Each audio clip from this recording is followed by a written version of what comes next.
하나님의 마음을 움직이는 기도라는 제목으로 오늘 말씀을 전하겠습니다. 여러분 시중에 보면 이 제목을 가진 책들이 굉장히 많습니다. 하나님의 마음을 움직이는 기도라는 제목을 가진 똑같은 제목을 가진 책들이 이제 여러 저자가 있는 책들이 많아요.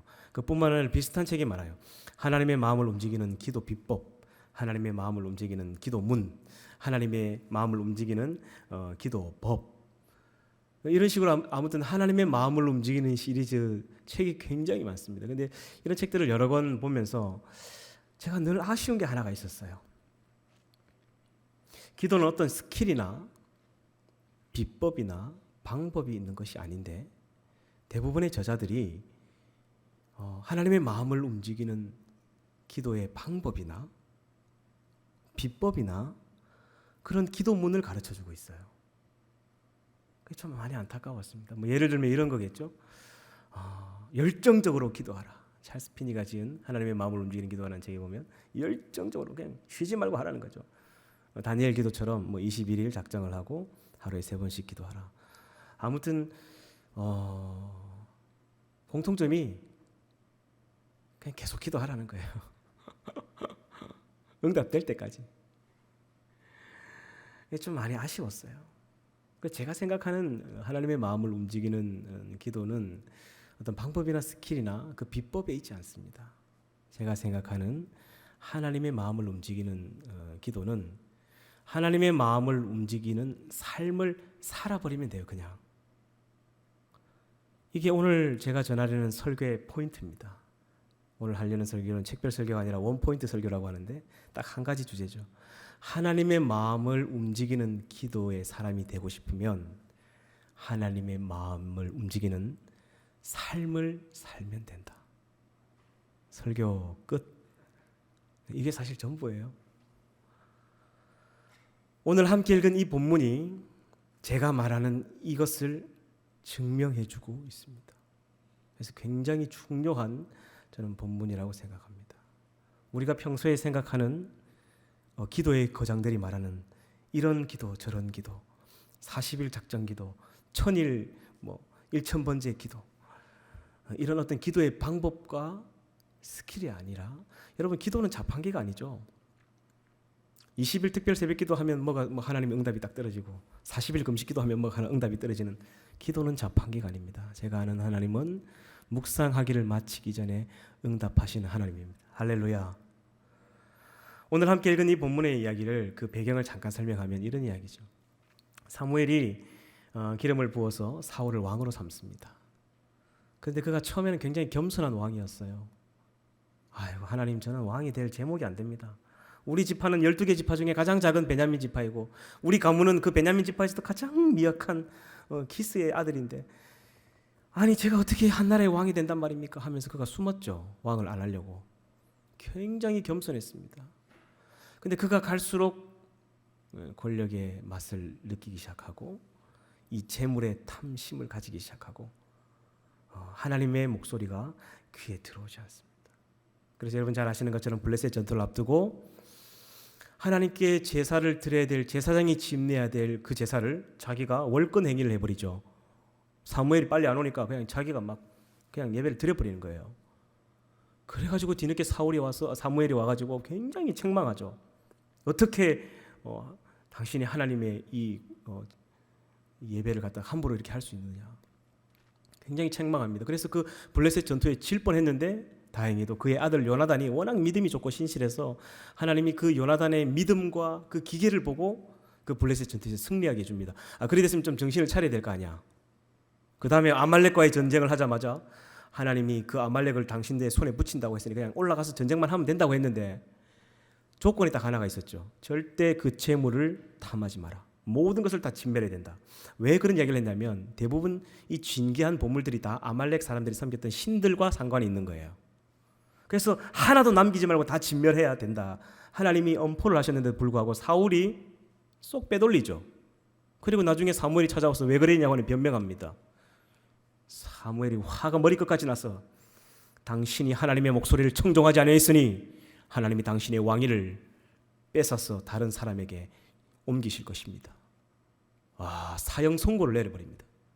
그래가지고 그때서야 이 사울이 막 정신이 번쩍 들어가지고 아이고 내가 잘못했습니다. 좀 한 번만 봐주세요 하면서 넙적 엎드리죠.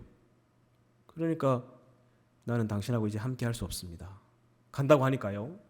아이고 이 사울이 화가 머리끝까지 나가지고요.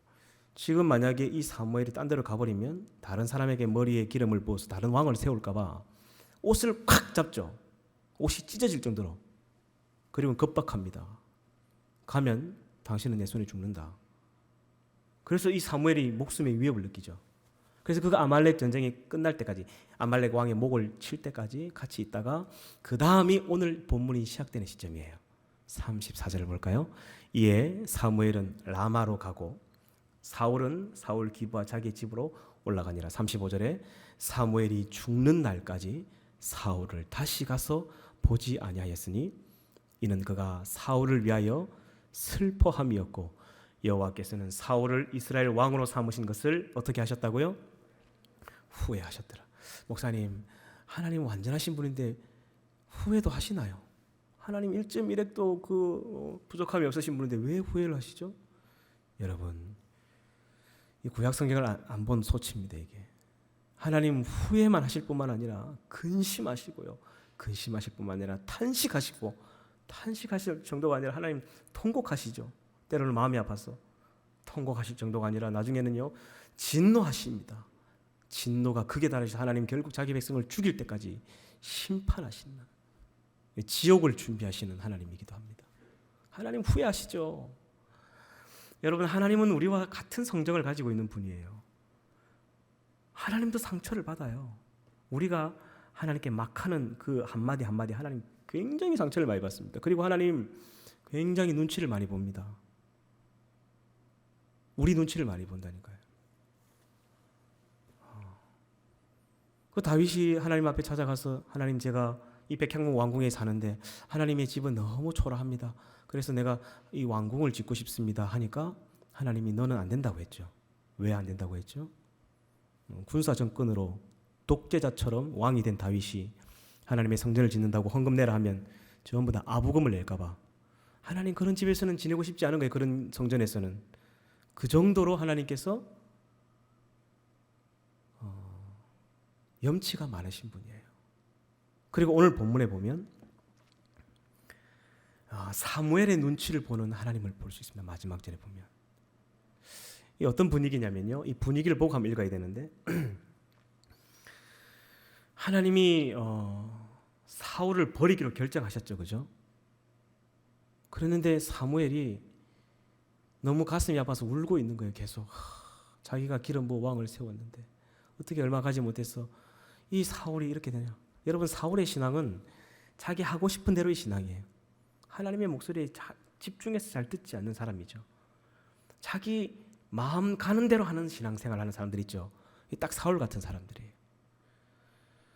그런데 이런 사울을 생각하며 가슴 아파하고 그가 기도하고 있으니까 하나님께서 야야 사무엘아, 내가 사울을 버리기로 결정했는데 네가 계속 그렇게 울고 있으면 나는 어떻게 하라고?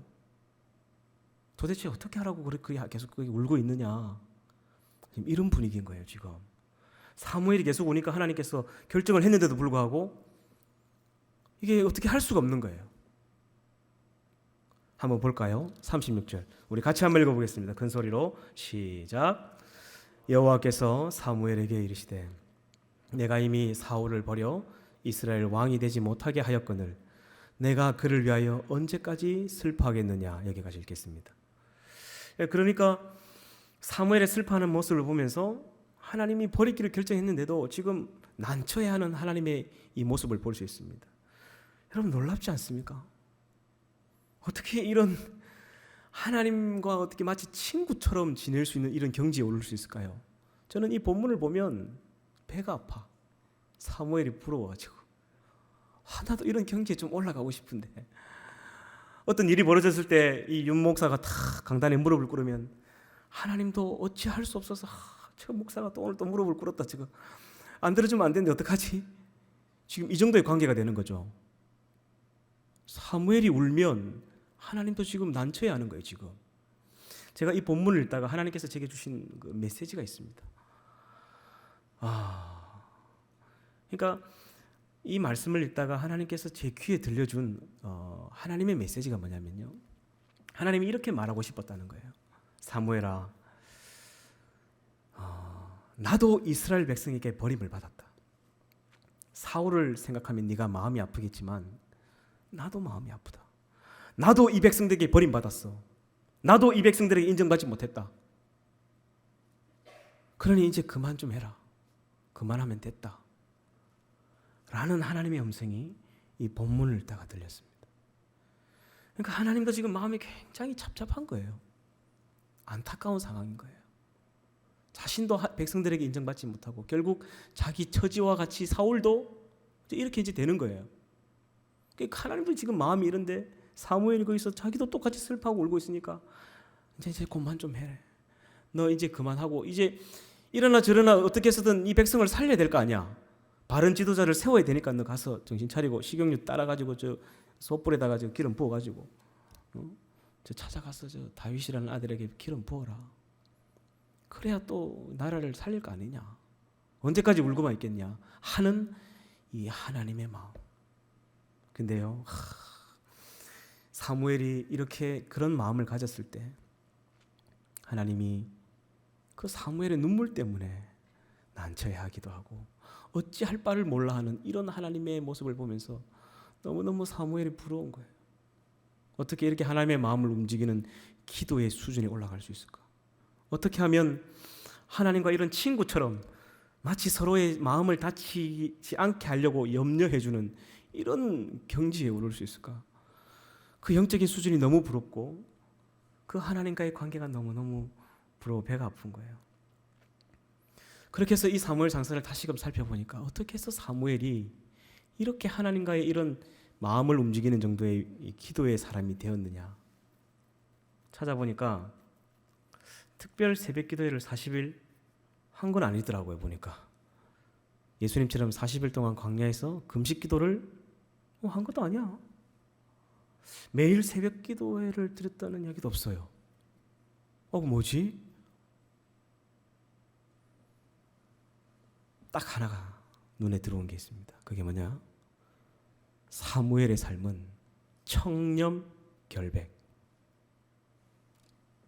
이것이 하나님의 마음을 움직이는 기도의 사람이 된 비법이었습니다. 그의 삶은 하나님 앞에서나 사람 앞에서나 청렴 결백했어요. 그가 자기의 은퇴사 고별사 때 마지막 설교에서 이렇게 얘기하죠. 백성들을 불러 모아놓고 내가 너희들의 소를 훔친 적이 있느냐? 너희들의 양을 빼앗은 적이 있느냐? 내가 돈을 받고 판결을 굽게 하여 뇌물을 받고 너희들의 재판을 내가 잘못한 적이 있느냐 하니까 백성들이 당신은 우리에게 단 한 번도 그런 적이 없었습니다. 백성들이 증인이 되어주더라고요. 그러니까 이 사무엘은 하나님 앞에서나 사람 앞에서 정직하게 살았다는 거예요. 이 정직한 삶이 하나님의 마음을 감동시키고 그렇게 정직하게 살아버리니까 이런 사람이 무릎 꿇고 기도하니까 하나님이 어찌할 바를 모르는 거예요. 안 들어줄 수가 없는 거야. 여러분 오늘 이 말씀을 깨닫고 여러분의 기도의 패턴이 바뀌길 바랍니다. 할렐루야. 여기에 비밀이 저는 있다라고 생각합니다. 수많은 책들이 그저 포기하지 말고 기도해라. 그냥 새벽 기도 막 무조건 나와서 기도해라. 막 그냥 40일 특별 새벽 기도 해라. 그냥 그러면 응답하신다. 모든 책들의 내용이 다 하나같이 다 이런 내용입니다. 저는 전혀 다른 기도를 제안합니다. 하나님의 마음을 움직이는 기도의 사람이 되고 싶으면 하나님의 마음을 움직이는 삶을 살아버리면 돼요. 그러면 그런 여러분들이 무릎 꿇을 때마다 하나님은 안 들어줄 수가 없어. 모른 척할 수가 없어. 오늘 이 본문이 이 사무엘의 그런 삶이 하나님의 마음을 움직였고 그런 삶을 보여주고 있는 것입니다. 증언하고 있는 것입니다. 여러분 이제 제가 말씀을 이제 맺도록 하겠습니다. 성경에 나오는 참 많은 인물들이 있죠. 이 말씀을 준비하면서 성경에 나오는 인물들을 곰곰이 한번 생각을 해봤어요. 근데 이런 사람들이 대부분의 공통점이 하루에 한 3시간씩 기도하는 기도의 사람이거나 아니면 뭐 어디 산속에 올라가서 막 기도원을 짓고 거기서 막 신령한 은사를 받고 막 예언하고 방언하고 그런 사람이 아니더라고요. 하나님의 원하시는 그 말씀을 따라 정직하게 살고 하나님 말씀 따라 순종하는 삶을 살아버린 사람들이 하나님의 큰 사랑도 받고 복도 받고 은혜도 받았더라고요. 대표적인 사람이 아브라함이죠. 그가 뭐 특별히 기도했다는 이야기가 전혀 나오지 않습니다. 지나가는 행인들을 보면 누구든지 집에 모셔서 맛있는 음식을 대접하다가 천사를 부지중에 대접한 거 아닙니까? 아브라함아, 이삿짐 싸라. 예. 그냥 가는 거예요. 여기서 서라. 예. 뭐 장막을 펴는 거죠. 아들 바쳐라. 예. 그냥 순종의 삶을 그냥 살아버린 거예요. 그냥. 그런 아브라함이 하나님께 기도하니 하나님 안 줄 수가 있을까요? 그 아들 요셉도 붕어빵이죠. 이삭도 붕어빵이죠. 요셉이 언제 기도 한번 했다는 이야기가 잘 나오지 않습니다. 묵상을 했다는 이야기는 나오죠. 그런데 묵상하는 중에 그냥 예쁜 아내가 그냥 자기 집에 배우자로 들어오고 결혼을 하게 되고 그냥 좀 억울해도 양보하고 순종하니까 베푸니까 하나님이 100배의 소출을 그냥 쏟아 부어주는 거예요. 여러분 요셉 생각해 보세요. 그 가난의 가장 비천한 직업 천민이었던 목동이 하루아침에 이집트의 파라오의 신분으로 상승이 됐어요. 애굽의 총리로 올라갔죠. 어떻게 해서 그가 그런 삶을 살았죠? 종으로 팔려가도 억울했지만 정직하게 살았지. 그리고 누명을 쓰고 또 옥중에 들어갔지만 성실하게 살았어요. 하나님 앞에서나 사람 앞에서. 그런 그의 삶을 하나님이 너무너무 기뻐한 거야. 그런 요셉이 하나님 이뻐서 그냥 세워주는 거예요. 하나님의 마음을 움직이는 기도의 사람은 하나님의 마음에 합한 삶을 살아버리는 거예요. 할렐루야. 저는 우리 청년들이 그런 삶을 살길 바랍니다. 한평생 사는 동안 하나님의 마음을 감동시켜서 하나님께 이 강단에서 무릎 탁 꿇어 기도만 하면 묵상하기를 마치기 전에 하나님 응답하시는 하나님, 그런 하나님과 함께 한평생 동행하는 저와 여러분이 되기를 바랍니다. 여러분, 우리 새내기들하고 거제도 포로 수용소를 다녀왔는데 제가 포로 수용소를 거의 한 10번 이상 갔었거든요. 10번이 뭐예요 벌써. 근데 이번에 처음으로 보였던 사진이 보였습니다. 그 포로 수용소 안에 그 환자들과 병자들을 치료해주는 그 사람들의 사진이 보였어요. 처음 보는 순간 이 사람들은 선교사다는 느낌이 들었습니다. 그 안에 미군들이 주둔하긴 했지만 대부분들의 이 전쟁통에 함께 들어온 선교사들이 이 한국 땅에 처음 들어왔을 때 가난하고 아픈 사람들을 치료하고 회복시키는 일들을 했었죠. 그래서 그 당시에 이 기독교인들은요 어디 가나 존경받았습니다. 우리나라 3.1 만세 운동 때 33인 중에 25명이 크리스찬이라고 하죠. 여러분이 아는 윤동주 시인도 크리스찬이죠. 기독교인은요 그냥 하나님이 원하시는 삶을 살아서 사람들에게는 칭찬받고 하나님께 영광이 되는 삶을 살아버렸습니다. 그런 그분들의 삶이 지금의 조국 교회가 세워진 밑거름이 되었습니다. 이제 우리가 그렇게 살아야 될 때라고 생각합니다. 하나님이 원하시는 삶을 살아서 하나님의 마음을 움직이는 그런 저와 여러분이 되기를 축복합니다. 우리 찬양합시다. 은혜라는 찬양 함께 했으면 좋겠습니다. 내가 누려왔던 모든 것들이, 내가 누려왔던 모든 것들이, 내가 지나왔던 모든 시간이, 내가 걸어왔던 모든 순간이,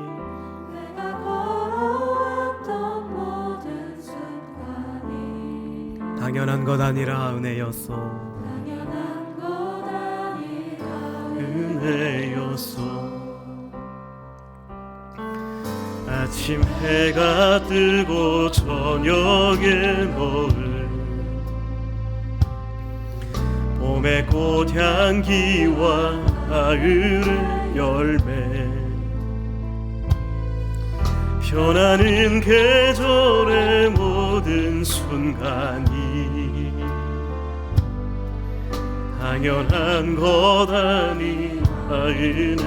내가 이 땅에 태어나 사는 것, 내가 이 땅에 태어나 사는 것, 어린아이 시절 바치고 숨을 쉬며 살며 꿈을 꾸는 삶,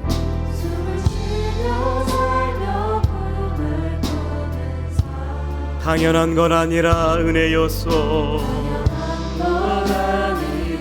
은혜여. 내가 하나님의 자녀로 살며, 내가 하나님의 자녀로 살며 오늘 찬양하고 예배하는 삶, 복음을 전할 수 있는 축복이 당연한 건 아니라 은혜. 모든 것이 은혜, 모든 것이 은혜, 은혜, 은혜, 한없는 은혜. 내 삶에 당연한 것 하나도 없었던 것을, 모든 것이 은혜, 은혜여. 모든 것이 은혜,